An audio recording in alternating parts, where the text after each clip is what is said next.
9월 19일 주일 2부 예배에 우리 교우들과 함께 나눌 말씀의 텍스트는 히브리서 11장 13절부터 16절까지 말씀을 봉독해 드리겠습니다. 신약성경 365페이지 정도에 있습니다. 참고하시기를 바랍니다.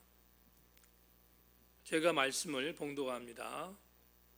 이 사람들은 다 믿음을 따라 죽었으며 약속을 받지 못하였을 때 그것들을 멀리서 보고 환영하며 또 땅에 서는 외국인과 나그네임을 증언하였으니 그들이 이같이 말하는 것은 자기들이 본향 찾는 자임을 나타냄이라.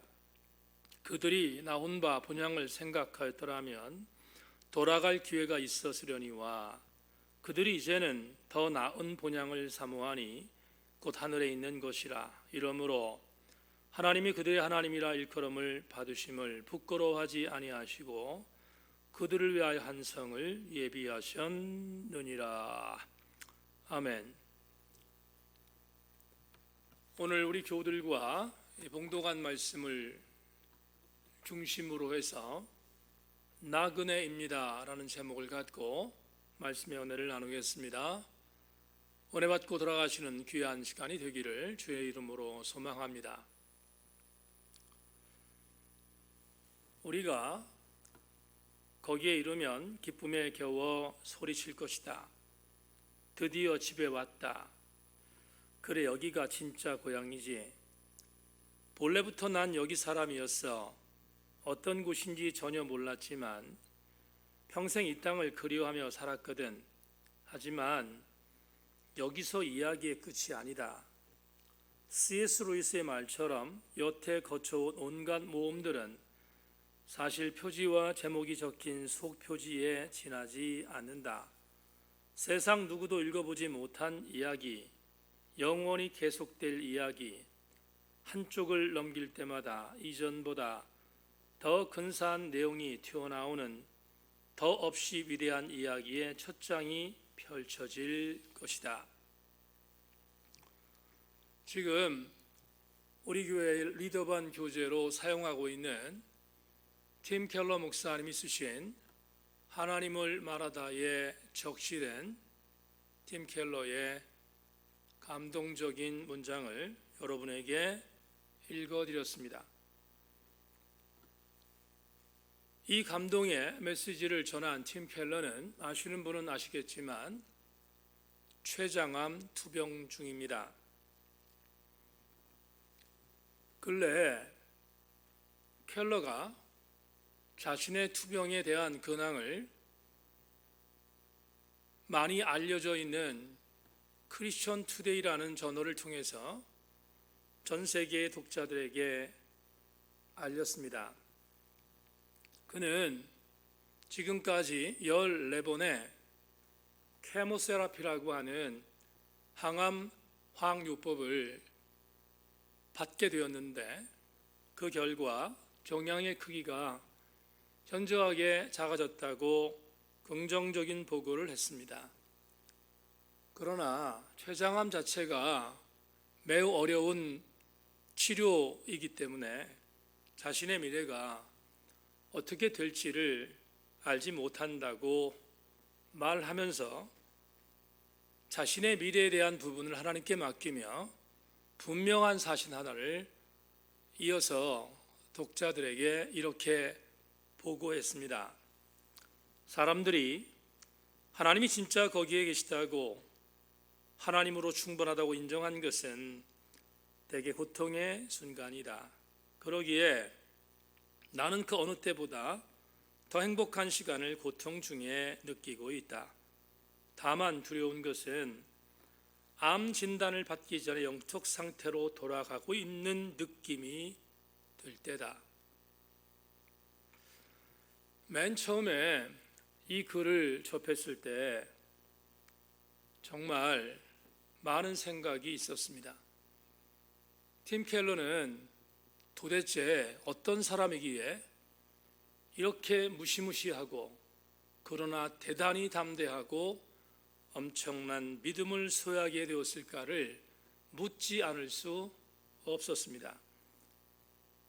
한참을 생각하다가 이렇게 그에 대한 생각 중에 제 스스로 자답하게 되었습니다. 그가 이렇게 엄청난 믿음을 소유한 이유는 팀 켈러는 자기 스스로가 나그네임을 알고 있었던 사람이다 라고 확신했습니다. 적어도 그는 나그네인 것을 인정했기에 지금 췌장암 투병 중에 있음에도 불구하고 고통 중에서 이 땅에 사는 동안의 삶을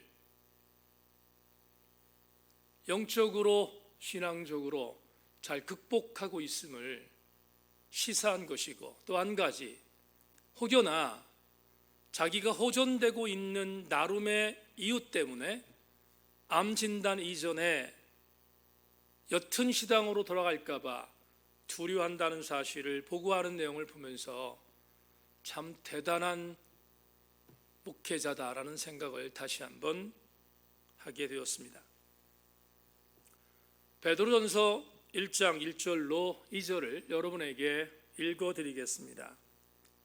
예수 그리스도의 사도 베드로는 본도, 갈라디아, 갑바도기아, 아시아와 비두니아 흩어진 나그네 곧 하나님 아버지의 미리 하심을 따라 성령의 거룩하게 하심으로 순종함과 예수 그리스도의 피뿌림을 얻기 위하여 택하심을 입은 자들에게 편지하노니 은혜와 평강이 너희에게 더욱 많을지어다.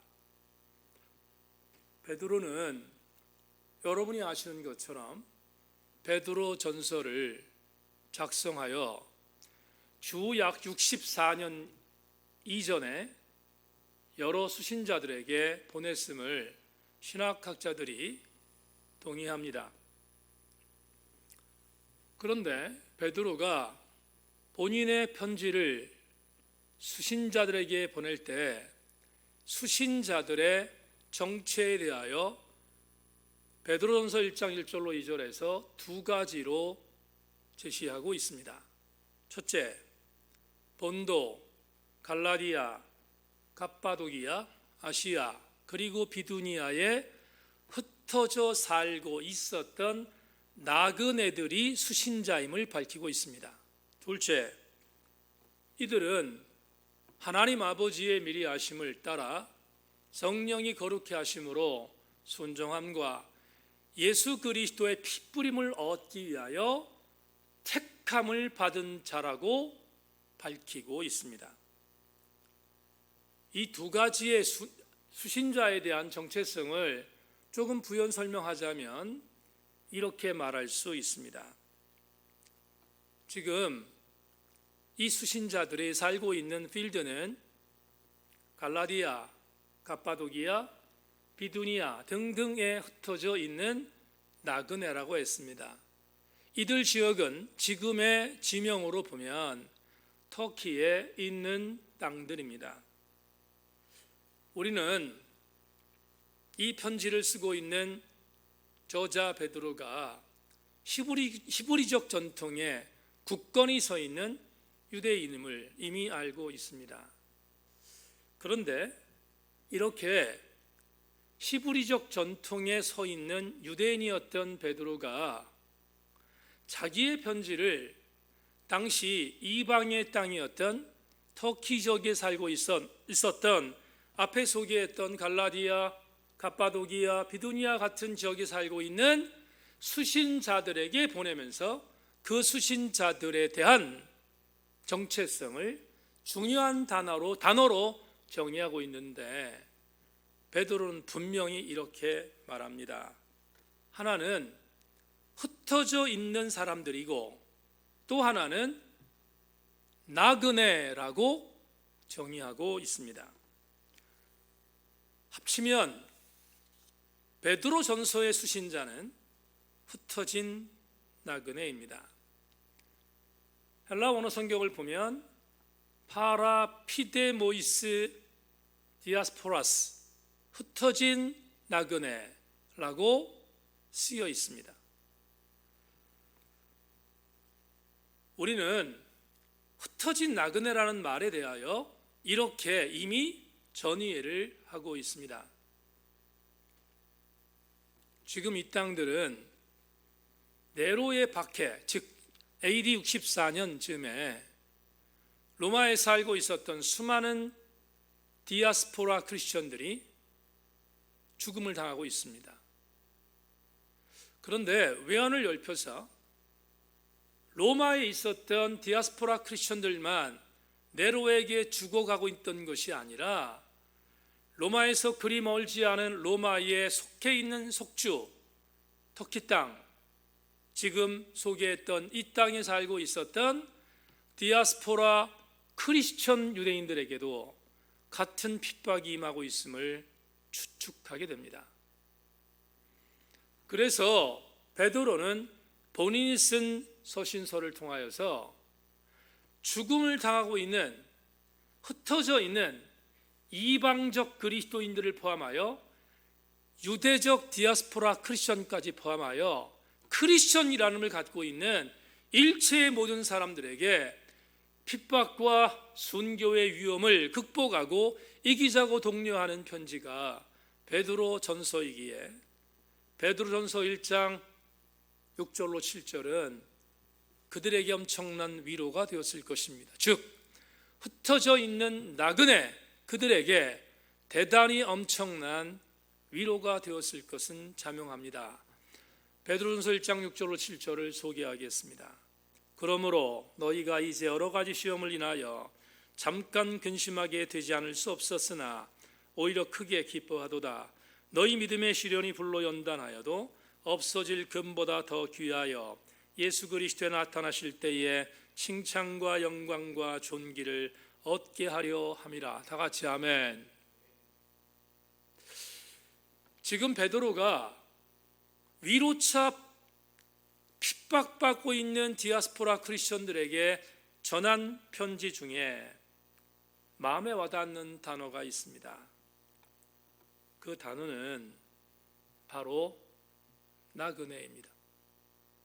이제 본문으로 여러분들을 초대하겠습니다. 오늘 본문은 우리 성도들이 이미 잘 아시는 것처럼 많은 학자들이 믿음장이라고 동의해 주는 히브리서 11장입니다. 10월부터 히브리서를 앞으로 강의하게 될 터인데 그때 히브리서 강의를 통하여 오늘 본문의 배경이 된 11장도 자세히 강의하며 은혜를 나눌 것입니다. 그러나 오늘 추석을 앞둔 주일을 맞이해서 나그네라는 제목을 갖고 여러분과 함께 말씀을 나누기 위해서 선택한 오늘 본문을 조금만 미리 앞서 이해하고자 합니다. 오늘 믿음장이라고 정의되는 본문에서 히브리서 저자는 믿음의 선진들에 대하여 소개합니다. 그런데 그 믿음의 선진이라고 소개된 사람들의 이름을 한 명 한 명 거론하고 있습니다. 맨 위에 아벨부터 시작하여 지금 우리가 수요일 날 예배를 통하여 살피고 있는 창세기에 등장하는 에녹, 노아, 아브라함, 앞으로 살펴보게 될 이삭, 요셉 등등이 거론되고 있으며 역사서의 장을 여는 사무엘까지 소개되고 있습니다. 그런데 오늘 본문을 기록한 히브리서 저자, 제가 왜 히브리서 저자라고 말하는가 하면 후에 히브리서 강의를 통하여 분명히 말씀을 드리겠지만 히브리서의 저자는 누구인지를 자세히 알 수 없기 때문입니다. 그래서 통칭적으로 히브리서 저자라고 여러분에게 말하는데 히브리서 저자는 이렇게 소개한 믿음의 선진들의 이름을 거론한 뒤에 이들에게 공통 분모가 있음을 본문에서 밝힙니다. 도대체 히브리서 저자가 믿음의 선진들에게 붙여졌던 공통적인 분모는 뭘까? 그 분모는 오늘 본문 13절에서 추측할 수 있습니다. 여러분 13절을 자막을 통해서 확인하시기 바랍니다. 이 사람들은 다 믿음을 따라 죽었으며 약속을 받지 못하였을 때 그것들을 멀리서 보고 환영하며 또 땅에서는 외국인과 나그네로라 증거하였으니. 이 구절을 유진 피터슨의 메시지로 다시 한번 여러분에게 읽어드리겠습니다. 이 믿음의 사람들은 약속된 것을 아직 손에 넣지 못했지만 믿음으로 살다가 죽었습니다. 어떻게 그럴 수가 있었습니까? 그들은 약속된 것을 멀리서 바라보며 반겼고 자신들이 이 세상에 잠시 머물다가는 나그네임을 인정했습니다.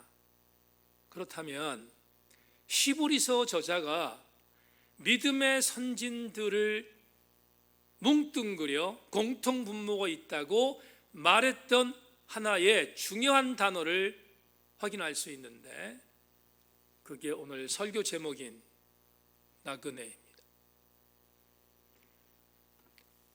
히브리서는 추후 약 60년 내지 70년 정도 사이에 기록되었음을 학자들이 이야기합니다. 어떤 학자는 그 이전으로 보는 학자들도 있습니다. 그런데 주목할 것은 지금 히브리서 11장에서 보고하고 있는 믿음의 열조 중에 가장 뚜렷한 인물 아브라함을 제시한다면 아브라함은 히브리서가 기록될 당시보다 약 3000년 전의 믿음의 선배였습니다. 히브리서 저자가 그렇게 멀리 떨어져 있는 아브라함을 비롯하여 그와 함께 살았던 그의 믿음의 후배들까지 포함해서 멀리 있었던 사람들을 하나의 공통분모로 정의할 때 나그네라고 정의한 것은 대단히 중요한 영적인 시사점을 우리에게 허락해 주고 있습니다. 조금 전에 보았던 13절에서 히브리서 저자는 이렇게 말합니다. 아벨, 아브라함 그리고 그 이후에 나오는 모든 믿음의 선진들을 향하여 이렇게 정의합니다. 외국인이었고 나그네였다.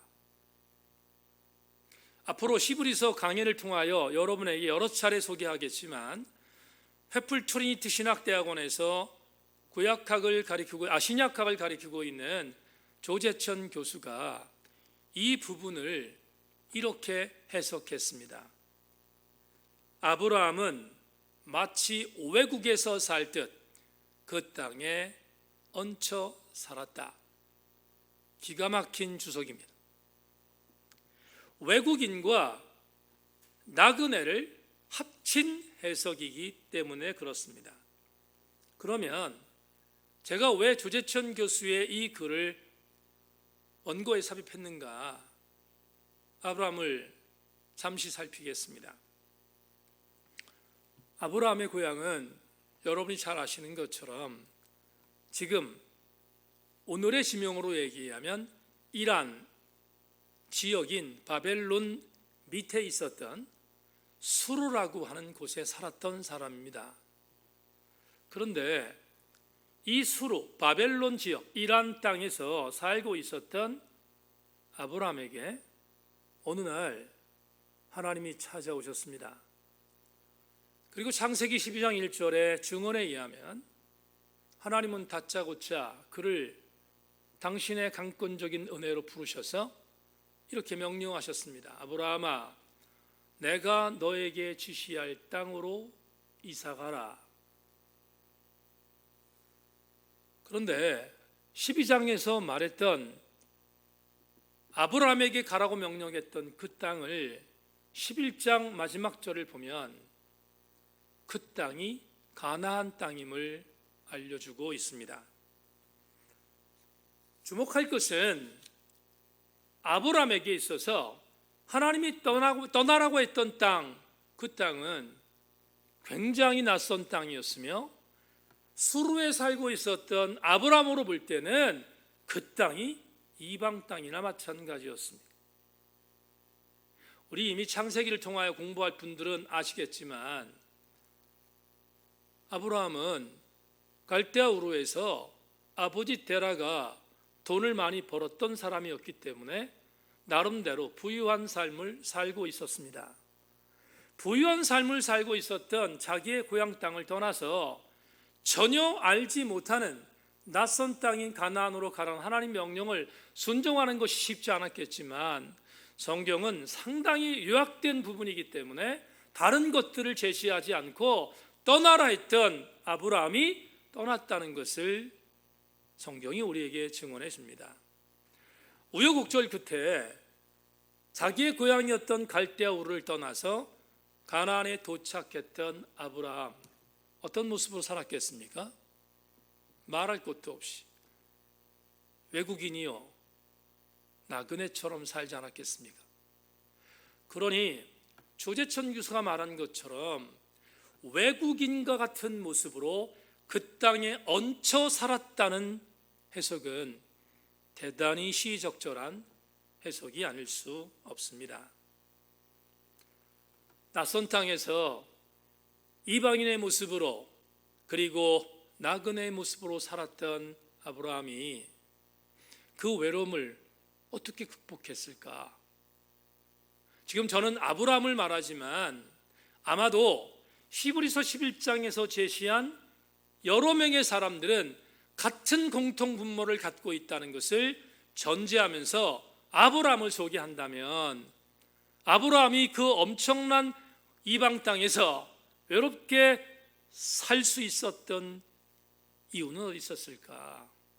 그걸 오늘 본문 14절부터 16절이 우리에게 충분히 추측하도록 제시해 줍니다. 본문 14절부터 16절을 자막을 보시면서 참고하시기 바랍니다. 이같이 말하는 자들은 본향 찾는 것을 나타내미라. 저희가 나온 바 본향을 생각하였더라면 돌아갈 기회가 있었으려니와 저희가 이제는 더 나은 본향을 사모하니 곧 하늘에 있는 것이라. 그러므로 하나님이 저희 하나님이라 일컬음을 받으심을 부끄러워 아니하시고 저희를 위하여 한 성을 예비하셨느니라. 아브라함의 시대를 기점으로 약 3,000년 정도의 후대에 살았던 히브리서 저자는 14절부터 16절 말씀을 통하여 이렇게 말한 것입니다. 낯선 땅에서 힘들고 어려운 이방인으로 얹혀 살았던 아브라함이 그곳에서의 삶을 이길 수 있었던 이유는 마음만 먹으면 언제든지 자기의 고향으로 돌아갈 수 있었던 분명한 사실이 있겠지만 그럼에도 불구하고 아브라함이 그곳을 떠나지 않았던 가장 강력한 이유는 아브라함은 더 나은 본향이 있음을 믿었기 때문이라고 히브리서 기자가 해석하고 있습니다. 그렇습니다. 아브라함은 더 나은 본향이 있음을 믿었기에 지금 살고 있었던 땅이 자기가 영원히 머물 땅이 아니며 나그네로 살 것이라는, 나는 지금 나그네의 입장에 있다는 사실을 그는 잊지 않고 살았기에 그 가나안 땅에서의 삶을 살 수 있었던 것입니다. 영어 성경을 보면 오늘 본문에 기록되어 있는 본향이라는 단어를 영어 성경은 홈랜드라고 번역하고 있습니다.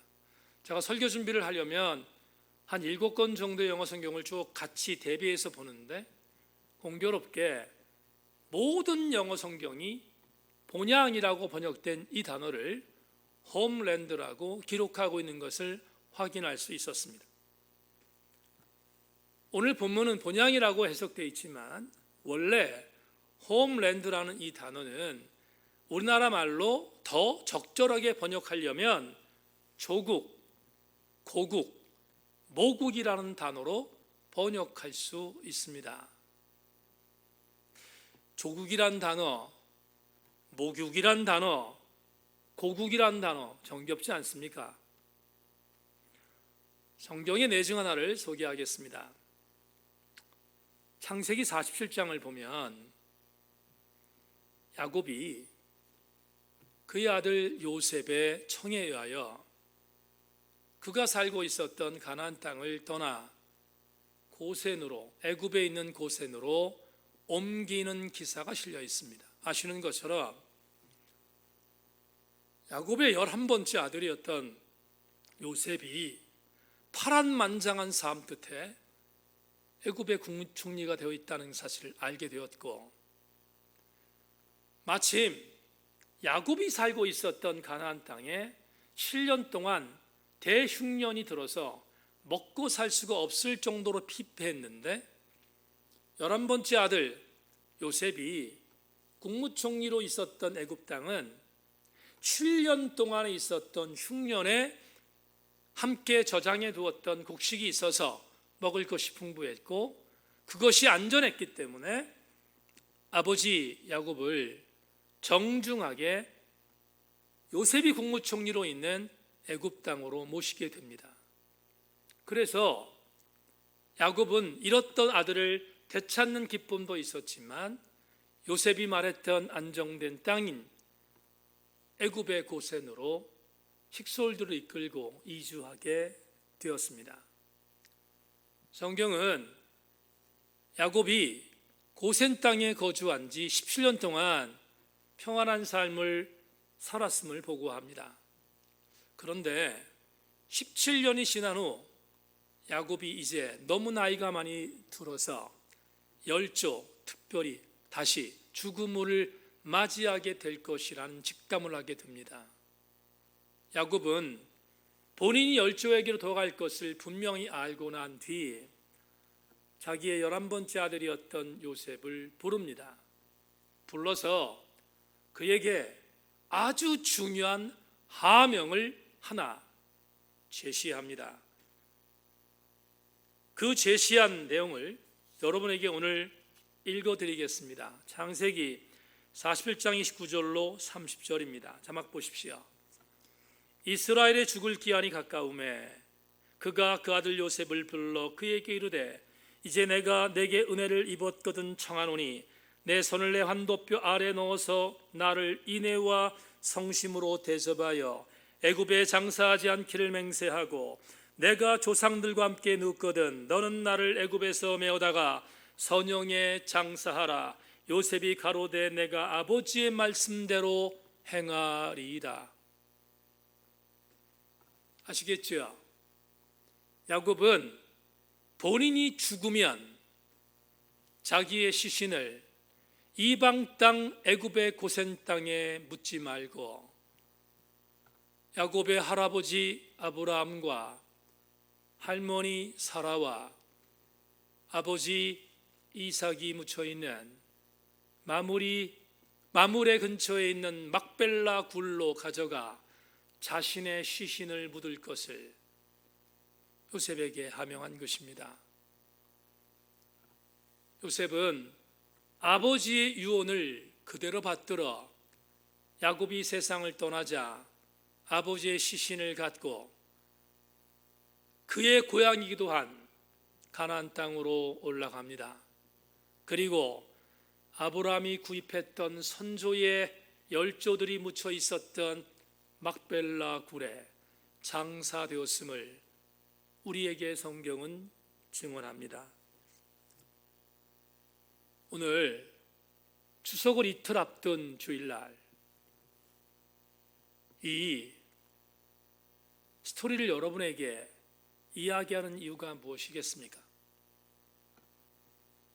적어도 야곱은 자신의 홈랜드가 애굽이 아니라 가나안임을 잊지 않고 살았다는 것이 아닙니까? 그의 시신이라도 자기의 홈랜드로 가기를 간절히 소망했다는 이 스토리는 오늘 우리에게 영적인 교훈을 주는 데에 조금도 부족함이 없습니다. 오늘 추석을 앞둔 이틀 주일 아침에 본문의 메시지를 통하여 우리가 얻어야 할 교훈을 자막으로 함께 나누겠습니다. 사랑하는 세인교회 성도 여러분, 오늘 본문을 통하여 주시는 은혜가 무엇입니까? 질문해야 합니다. 나는 지금 내가 살고 있는 이 땅에서 나는 나그네의 인생을 살고 있음을 인정하고 본향을 사모하는 오늘을 살고 있는가를 질문해야 하며 대답해야 합니다. 그것이 오늘 우리에게 주는 영적인 레마입니다. 대체적으로 이렇게 질문하면 상당수 많은 성도들이 제게 이렇게 대답합니다. 목사님, 저는 본향을 사모합니다. 저는 하나님의 나라를 그리며 삽니다. 저는 내가 죽으면 하나님 나라 입성할 것을 믿습니다 라고 대답합니다. 맞습니다. 그 대답을 해야 합니다. 그런데 오늘 제가 질문한 질문의 답은 그것이 아닙니다. 그러면 제가 질문한 우리는 오늘 이 땅을 살면서 내가 나그네인 것을 인정하며 본향을 향하여 사모하는 마음을 갖고 사는가의 대답은 이런 대답이 되어야 함을 여러분에게 전하고 싶습니다. 다시 자막 보겠습니다. 내가 만약 본향을 사모하는 삶을 산다면 오늘 나는 나그네로 살고 있는 이 땅에서 진실한 그리스도인으로 합당하게 살고 있는가에 대하여 정직하게 답해야 합니다. 이것이 먼저입니다. 지난주에 있었던 에피소드 하나를 여러분들에게 소개하겠습니다. 어제 9월 18일 순복음교회의 원로 목사인 조용기 목사님의 장례가 마쳐졌습니다. 86세를 일기로 한국교회 역사의 한 획을 그었던 조용기 목사는 별세했습니다. 조용기 목사가 세상을 떠났다는 뉴스가 나온 그 다음 날 저하고 막역지우로 함께 동역하고 있는 한스대학교 교수인 차준희 교수와 개인적으로 통화를 했습니다. 차준희 교수는 조용기 목사가 설립한 한스대학교의 구약학 교수로 재직 중입니다. 그날 의미가 있을 것 같아서 친구와 전화를 하는 어간 차 교수가 제게 이렇게 말했습니다. 이 목사, 내일 조용기 목사님 빈소에 조문하려고 한다. 생각보다 조 목사님의 빈소에 조문하려는 동역자들이 교수들이 많지 않은 걸 보고 나라도 조문해야겠다 생각하고 그리고 빈소를 찾을 예정이라고 저에게 이야기하면서 친구가 이렇게 말했습니다. 조용기 목사는 내 인생의 틀을 바꿔준 사람이잖아 라고 말했습니다. 그도 그럴 것이 차준희 교수는 독일 유학을 마치고 학위를 취득한 뒤 모교인 서울신학대학에서 교수로 임용되기를 기다리고 기도하며 있었던 어간에 조용기 목사한테 만나자는 연락을 받았습니다. 전혀 예상하지 못한 일이었는데 조용기 목사님이 차준희 목사를 만나자고 요청한 것은 조 목사님이 세운 한세대학교, 그 당시에는 순신대학교였겠지만 한세대학교를 만들었는데 초기이기 때문에 우수한 인재를 픽업해서 한스대학을 굴지의 신학대학으로 만들고 싶은 마음이 굴뚝 같은데 차준희 교수님, 차준희 목사가 우리 학교에 와서 구약을 맡아달라고 청한 것입니다. 자세한 얘기는 깊숙이 안 했지만 차 교수가 왜 고민하지 않았겠습니까? 그는 성결교회 목사인데 순복음 신학교에 가서 자기의 인생을 틀을 바꾸는 것이 쉽지 않았을 것을 그는 고민했을 것입니다. 그러나 차준희 목사가 결심하여 한스대학으로 가기로 결심하고 그때부터 지금까지 약 20년 이후의 수십 년 세월을 한스대학에서 뼈를 묻고 그리고 후학들을 길러내며 아름다운 사역을 감당해 왔기에 조용기 목사의 죽음은 그에게 특별하지 않았겠습니까? 그가 제게 전화를 통해서 했던 말, 내일은 빈소에 가서 조문하려고 한다는 이 말에 대하여 여러 함축된 의견이 담겨 있었습니다. 조용기 목사님은 대한민국의 교회를 양적으로 이만큼 만드는데 1등 공신입니다. 누가 뭐라 하더라도 그런 대한민국이 어려웠던 시절, 찢어지게 가난했던 시절, 예수 믿으면 잘 산다는 복음을 갖고 수많은 사람들에게 희망을 주었고 그리고 한국교회를 양쪽으로 부흥시키는데 혁혁한 공을 세운 사람인 것을 누구도 부인할 수 없습니다. 그런데 아무리 그래도 그렇게 공이 있으면 과가 있습니다. 조용기 목사가 교회 성장의 모토로 세웠던 삼박자 축복, 소위 말하는 순복음 신학은 전혀 성서적이지 않습니다. 그래서 전혀 성서적이지 않은 순복음 신학교의 영적 기상도에서 그것을 동의하지 않는 차 목사가 신학교 교수로 20여 년 이상 사역하기에는 상당히 많은 어려움이 있었을 것을 짐작할 수 있습니다. 신학적으로 충돌했을 것이고 그 안에서 있는 여러 가지의 신학적 갈등으로 인하여 많이 힘들었을 것입니다. 견제도 있을 것이고 여러 가지 많은 어려움이 있었을 것입니다. 그러기에 차준희 교수는 조용기 목사님의 별세를 보면서 애증의 내용으로 많은 생각을 했을 것이 분명합니다. 친구가 내일 조문을 갈 거란 이야기를 듣고 전화를 끊기에 앞서서 저도 한마디를 거들었습니다. 차 목사, 용기를 내주는 것에 대해서 굉장히 박수를 보낸다.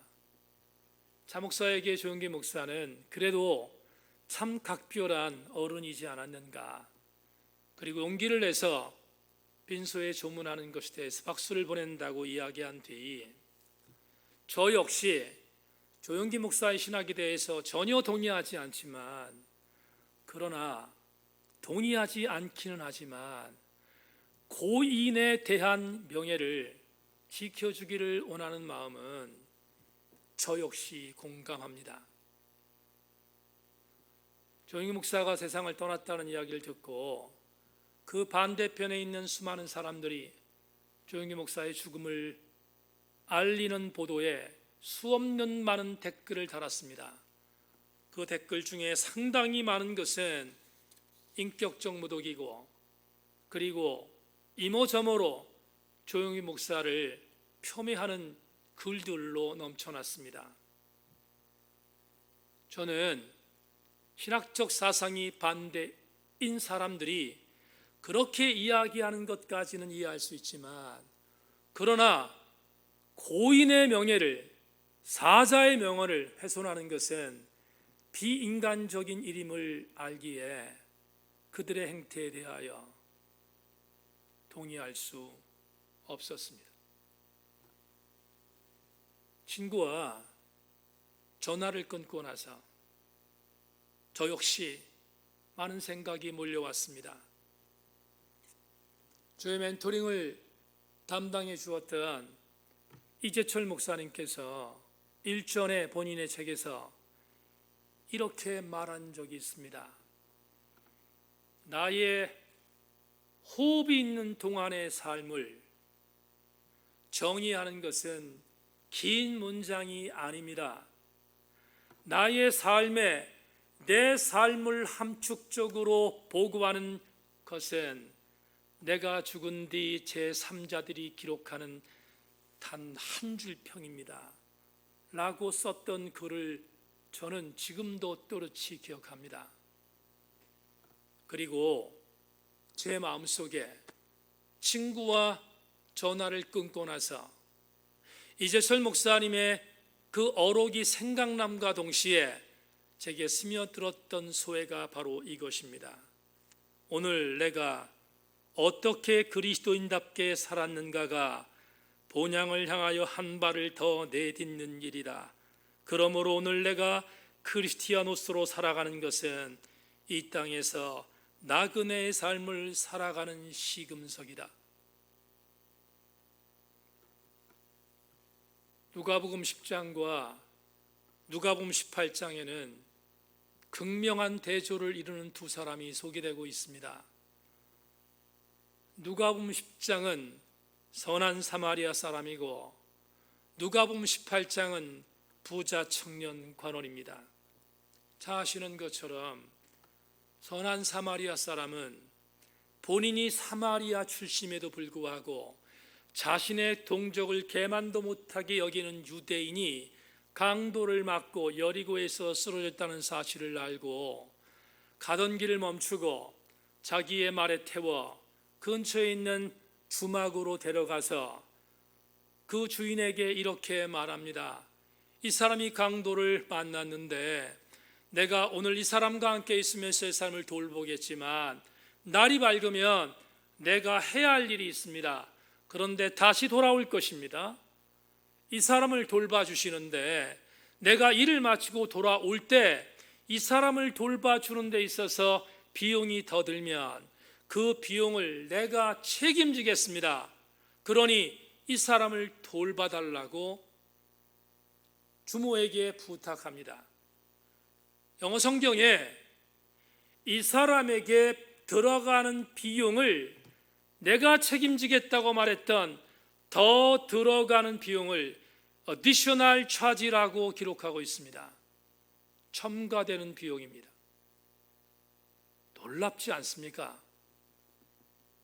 이 사람을 돌본 것도 대단한 일이지만 하루가 지나 이 사람을 돌보는 데 들어간 더 많은 차지를 내가 감당한다고 말했던 이 선한 사마리아 사람, 누가복음 10장의 주인공입니다.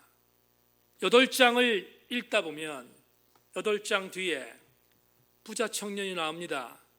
이 청년은 관원이었습니다. 돈도 많았고 명예도 있었고 그리고 권력도 있었습니다. 그런데 이 청이 주님에게 찾아와서 이렇게 욕심껏 말합니다. 내가 이 부유함과 내 이 권력과 내 이 젊음을 영원히 유지하기 위하여 나에게 영생이 필요한데 그 영생을 어떻게 하면 얻을 수 있겠느냐고 주님께 묻습니다. 주님이 그 소리를 알고 부자 청년에게 말합니다. 율법을 지키고 내가 갖고 있는 물질을 팔아서 가난한 자에게 나누어 주라. 누가복음의 저자인 누가는 이렇게 기록합니다. 이 청년은 가진 것이 많아 심히 근심하여 그 자리를 떠났다 라고 말합니다. 선한 사마리아 사람과 부자 청년의 극명한 차이점이 어디에 있습니까? 저는 오늘 설교 제목과 근거하여 이렇게 해석하기를 주저하지 않습니다. 선한 사마리아 사람, 그가 살고 있는 그 땅에서 그는 나그네임을 인정한 삶을 산 것이고, 부자 청년은 자기가 살고 있는 그 땅이 나그네가 사는 땅이 아니라 영원히 살 것이라고 착각했다는 차이점이 아니겠습니까? 우리는 그리스도인이라는 이름으로 살고 있습니다. 그렇다면 그리스도인이라면 우리는 그리스도인답게 살아야 되지 않겠습니까? 그리스도인답게 사는 것은 이 땅에서 내가 영원히 살 것이라고 착각하는 삶이 아닌 이 땅에서의 삶이 나그네이며 반드시 본향을 향하여 간다는 것을 인정하며 사는 것이 아니겠습니까? 유대인 철학자 아브라함 조수아 에셀이 그의 책에서 이렇게 말한 적이 있습니다. 인간에게 가장 중요한 문제는 존재하는 것이 아니라 사는 것이다. 무시무시한 갈파입니다. 아브라함 조수아 에셀의 이 말을 오늘 그리스도인 나에게 적용해 보십시다. 만에 하나 내가 그리스도인이라는 이름을 갖고 살아가는데 내가 그리스도인답지 않게 산다면 나는 존재 자체가 재앙입니다. 반면 내가 그리스도인이라는 이름을 갖고 사는데 선한 사마리아 사람처럼 그리스도인답게 살고 있다면 내 존재는 그 자체가 축복이지 않겠습니까? 이런 면에서 아브라함 조수아 에셀이 말했던 이 말은 다시 곱씹어도 은혜입니다.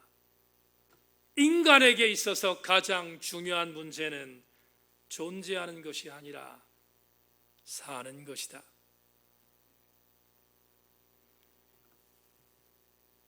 제가 존경하는 김기성 목사님께서 일전에 본인의 책에서 그래서 이렇게 말했던 것 같습니다.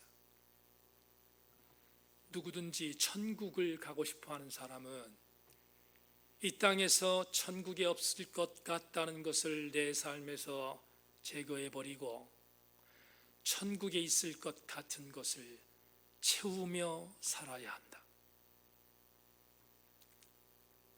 추석을 이틀 앞둔 사랑하는 새인교회 성도 여러분, 이제 말씀을 맺겠습니다. 고향에 오신 교우들이 있습니까? 팬데믹의 한복판에서 고향까지 오시느라 얼마나 많이 갈등하셨습니까? 그런데 여러분들은 오셨습니다. 왜 오셨습니까? 간단합니다. 고향에 부모님이 계시고 친지가 있고 사랑하는 친구들이 있기 때문입니다.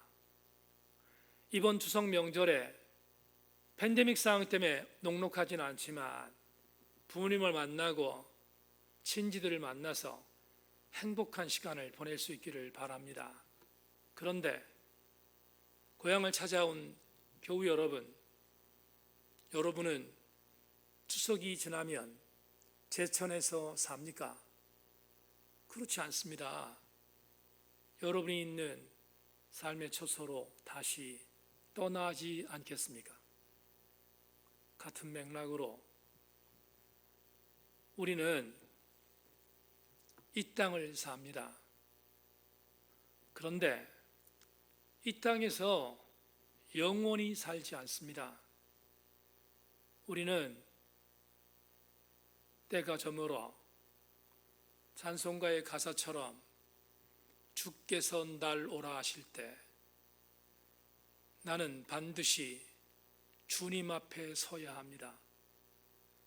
주님 앞에 서는 그날 우리는 본향에 가게 되는 것입니다. 본향에 가면 그 땅은 이 땅에서 예수 그리스도인으로 신실하게 살았다면 다시는 떠나지 않을 영원히 살 우리의 본향이 될 것입니다. 그렇다면 오늘 우리는 잠시 거주하고 있는 이 땅에서 결코 잊지 말아야 할 신앙적인 의식이 있어야 합니다.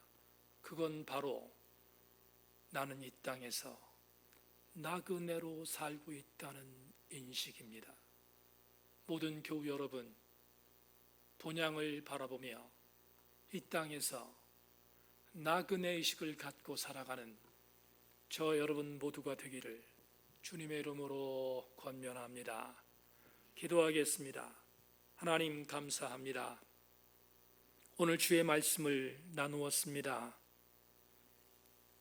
우리는 이 땅에서 나그네 인생인 것을 절대로 잃지 않게 하시고 잊어버리지 않게 하시며 영원한 분향이 있음을 믿고 달려가는 신실한 주의 백성들 되게 하여 주시옵소서. 이 땅을 살아가는 동안 신실한 그리스도인답게 살아가는 것, 그게 바로 본향을 추구하는 삶인 것을 명심하고 그 은혜로 살아가게 하여 주시옵소서. 예수 그리스도의 이름으로 기도하옵나이다. 아멘, 아멘.